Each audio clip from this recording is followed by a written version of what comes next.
ITA Airways Board disbanded hours before shareholders' meeting. This is a breath of fresh air that should replenish the ITA Airways coffers by the end of the month and which constitutes the second tranche of the overall €1.35 billion loan already authorised by the EU to ensure business continuity. The Assembly then cleared the current Board of Directors, which will remain in office until next November 15 when a further extraordinary shareholders' meeting should appoint the new members. In the meantime, the Ministry of Economy and Finance, MEF, which controls 100% of the new company, has changed the statute of the company for the revision of the number of directors, which will be from a minimum of 3 up to a maximum of 9 members, a board of directors that will be composed of 5 members.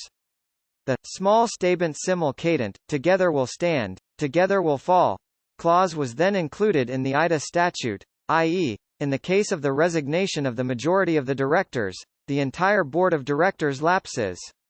The clause is retroactive, so the resignations which took place a few hours before the meeting of the President, Alfredo Altavilla, the Director, Owsley, and those of the 6 directors that took place last March, automatically presuppose the forfeiture of the entire Board of Directors.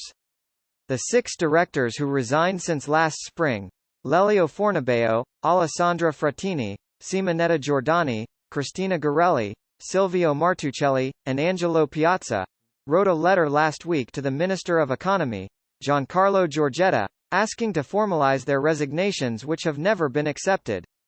The Altavilla move, formally already disheartened by the Board of Directors, which had revoked his operating powers, on the evening of November 7, Alfredo Altavilla resigned as president of ITA Airways a few hours before the start of the shareholders' meeting of the Italian airline.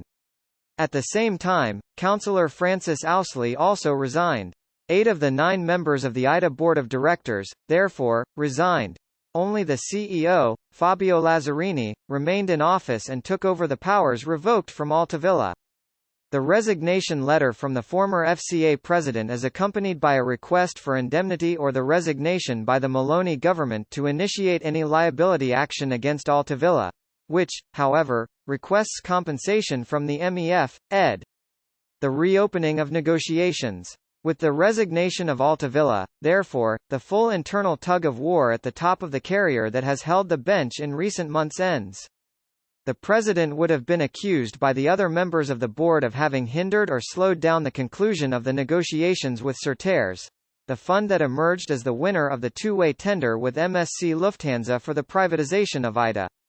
However, this negotiation was called into question by the current Meloni government, which a few days ago deemed the exclusive period useful to conclude the sale of the U.S. fund concluded. According to the MEF, in fact, the Certares offer lacks a strong industrial partner in the aviation sector. The game has reopened and the MSC Lufthansa duo could return to office with its proposal which provides for the purchase of 80% of ITA shares. More news about Italy.